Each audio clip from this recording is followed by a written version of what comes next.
Plaintiff Bessie Thornton says after her brother passed away in 1996, she discovered that he had a son who was in foster care.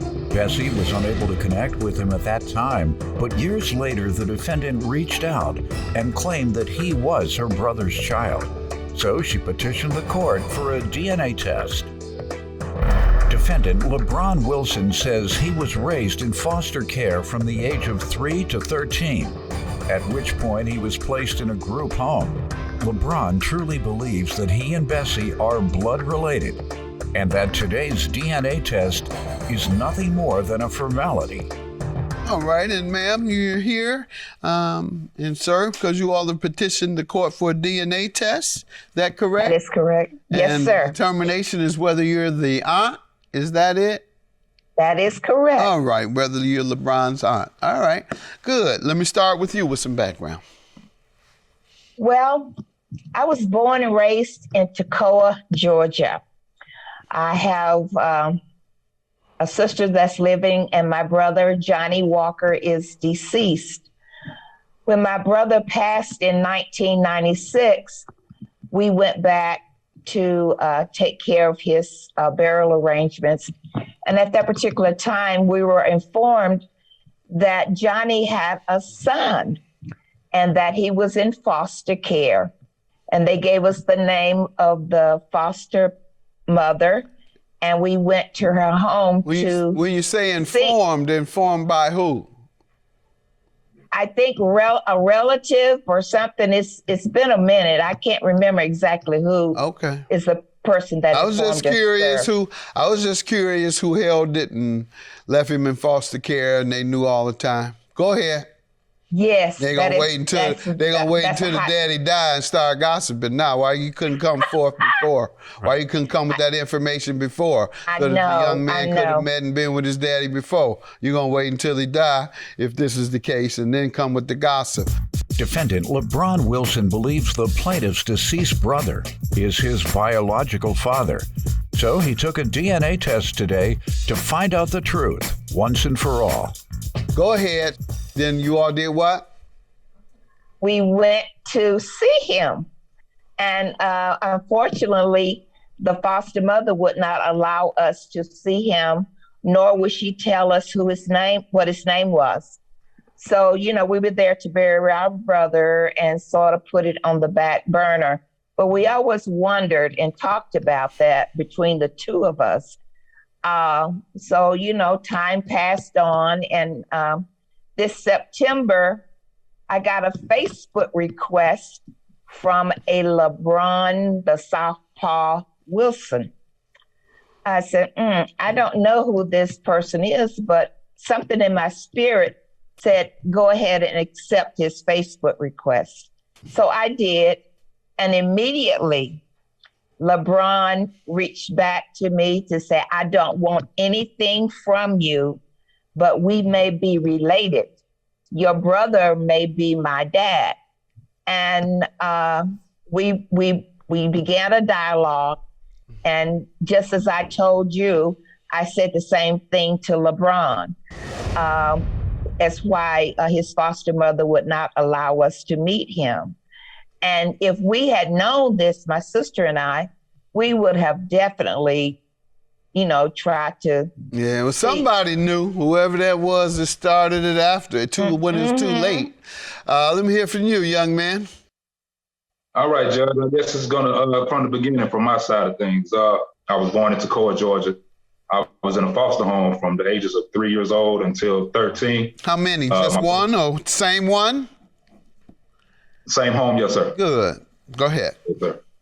My foster mother at the time, I had two sisters, and she took all three of us in at the time, and good. She raised us like we was her own and whatnot. She had a husband. Excellent. She worked, he worked. I had a decent upbringing. So around the time I was around 12 or 13, she decided she wanted to move to South Carolina to be closer to family and stuff. So my caseworker let me move with her. So around that time, I was starting to be a typical teenage kid, started talking back, and I tell her one day I no longer want to be there. So she said, okay.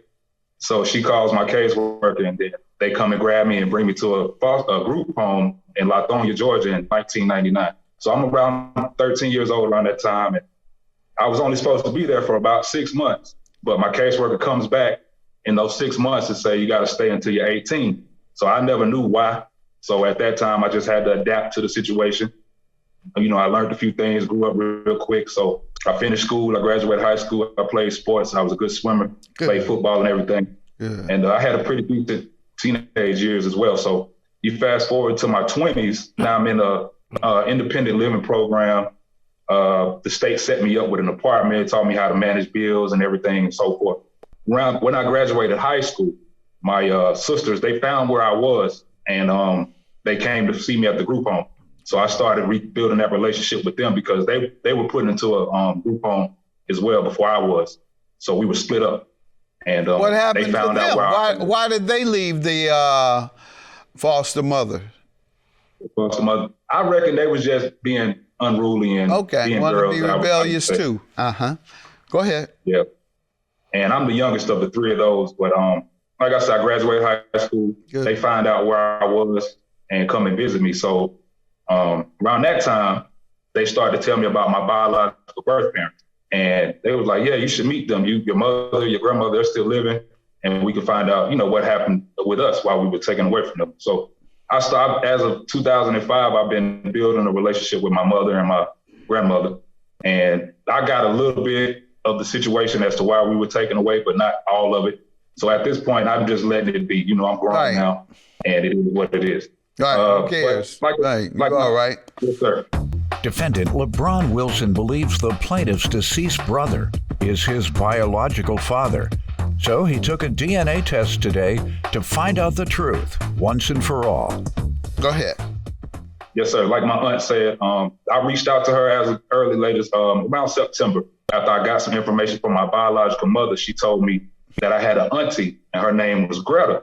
So, you know, I decide, I go on Facebook, I go do my research and I type in the name and I see it pops up and she's from Toccoa, Georgia as well. So I'm thinking to myself, hey, it's not a coincidence. Not too many people from that little town. So I go down the page and I see my auntie Bessie and the relatives situation. And I reach out to both of them. I send a message to both. Like she said, I was like, hey, my name is LeBron Wilson. You guys don't know me. I don't want anything, but I'm thinking we may be related.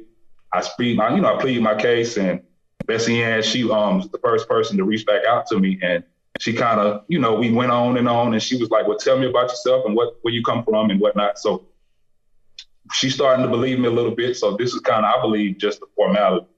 I believe we're blood related, and you know, I'm just waiting to see. I was raised in a family, even though it wasn't biological. I had a decent upbringing, so I'm big on family. And 5 years ago, my two sisters, they died tragically in a car crash. So I'm all about that now. You know, life is short. I'm raising my little nephew now, my older sister's son, and I'm just trying to, you know, just get to know my blood. That's all.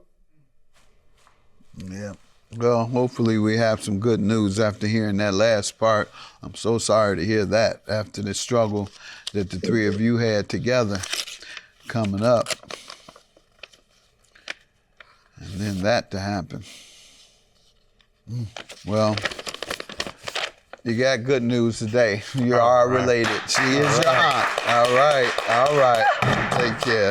Congratulations to you guys. Goodbye. Thank you. Oh, honey. I knew it. Wow. Thank you, Judge. We appreciate it. Woo. Yes, it's good to know. You know, like I said, I'm big on family, and you know, if I had something out there, it's no time for me to get to know them. You know, so. Yes. Oh, I love you so much. Oh, Johnny would be so proud of you. Yes, I wish I could have met my pop. Yeah, me too. Looking good. Just can't wait to meet you in person.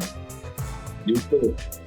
Looking good. Thank you so much for all your help. Thank you.